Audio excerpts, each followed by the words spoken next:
নমস্কার বন্ধুরা, কেমন আছেন? আশা করি সবাই ভালো আছেন। বিথির ব্লগস থেকে সবাইকে স্বাগত জানাই। তো বন্ধুরা, আজকে আমি দেখাবো কিভাবে গোলাপ জামুন হয় বা কালো জাম, কীভাবে কালো জাম তৈরি করা হয়। তো দেখুন, আমি করেছি, তো আপনাদেরকে আমি সেইটা দেখাবো। দুটা তুলে নিচ্ছি, আর উপরে একটু রস দিয়ে দিব, যে শিরাটা আমি বানিয়ে রেখেছিলাম, দিয়ে কালো জামগুলো ডুবিয়েছি, ওই শিরাগুলো একটু একটু দিয়ে দিব।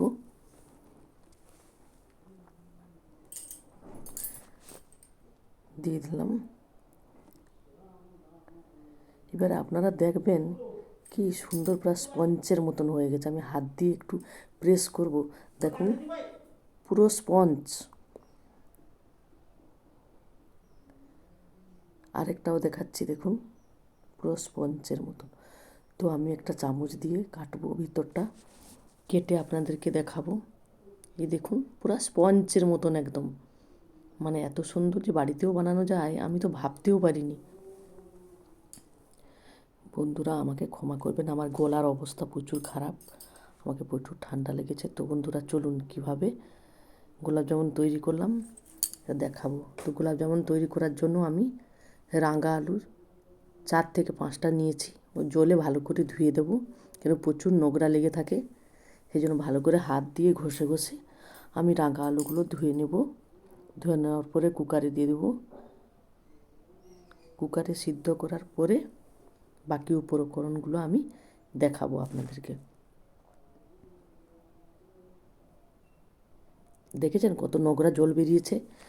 2-3 বার ভালো করে ধুয়ে দিতে হবে। দেখুন বন্ধুরা, আমার সেদ্ধ হয়ে গেছে। আর সেদ্ধ হওয়ার পরে আমি কুকার থেকে তুলে নিচ্ছি একটা পাত্রে।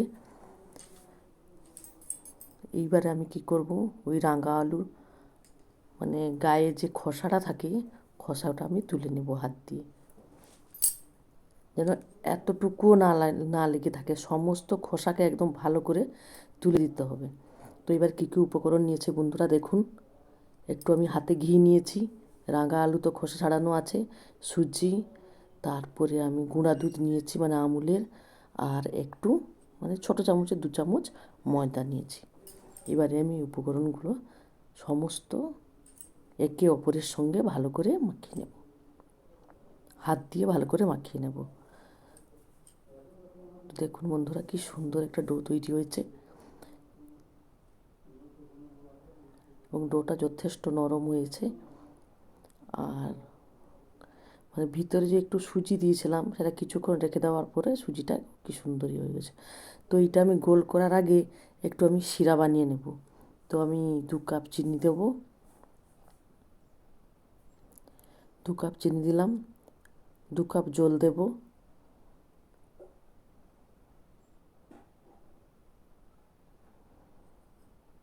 2 কাপ জল দেওয়ার পরে ভালো করে জাল করে নেব।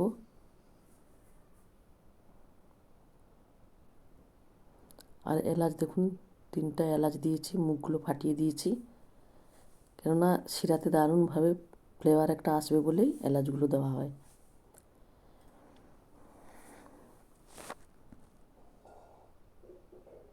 দেখুন আমার শিরাটা হয়ে এসছে, আমি এবারে একটা পাত্রে নামিয়ে নেব। এবারে দেখুন কি সুন্দর হয়ে গেছে আমার ডোটা। এবারে আমি গোল গোল করে নেব।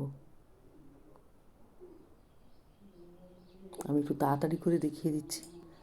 দেখুন কি সুন্দর আমার সমস্ত গোল হয়ে গেছে। আর 3টে মতন একটু লম্বা করেছি,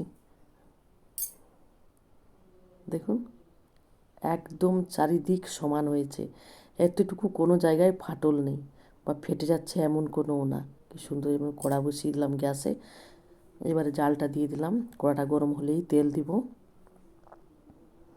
তেলও দিয়ে দিলাম, এবং তেলটা ভালো করে গরম করতে হবে। ভালো করে গরম হওয়ার পরে এই যে ছাড়লাম, তারপরে কিন্তু গ্যাসটা কমিয়ে দিতে হবে, একদম কমিয়ে দিতে হবে। কম জালে মানে ধৈর্য সহকারে একটা একটা করে উল্টে উল্টে ভাজতে হবে। আর যে দেখবেন গ্যাসটা কমিয়ে দেবেন, যে কম আছে যে হচ্ছে, মানে ফুলে যাচ্ছে একদম, কালো জামগুলো সব ফুলে যাচ্ছে। দেখুন কি সুন্দর কালার এসছে। আমি এবারে তুলে নেব এবং যে পাত্রে আমি শিরাটা করে রেখেছি ওই পাত্রে ঢেলে দেব। ওই পাত্রে আমি শিরার মধ্যে এটাকে দিয়ে দিলাম, কালো জামগুলোকে।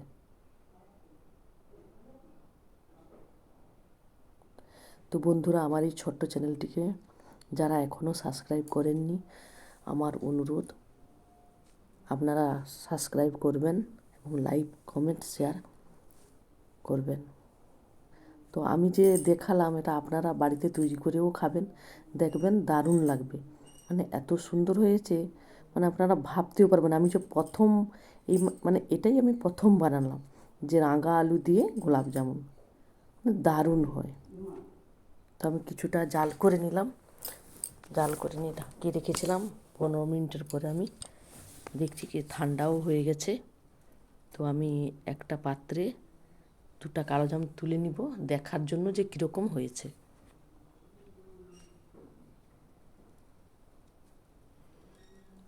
তুলে নিলাম, একটু রস দেব, মানে ওই শিরার রসটা।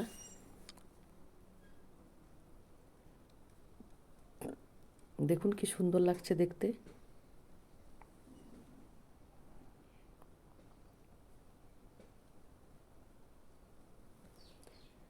এবার আমি হাত দিয়ে দেখাবো কি সুন্দর স্পঞ্জ রয়েছে।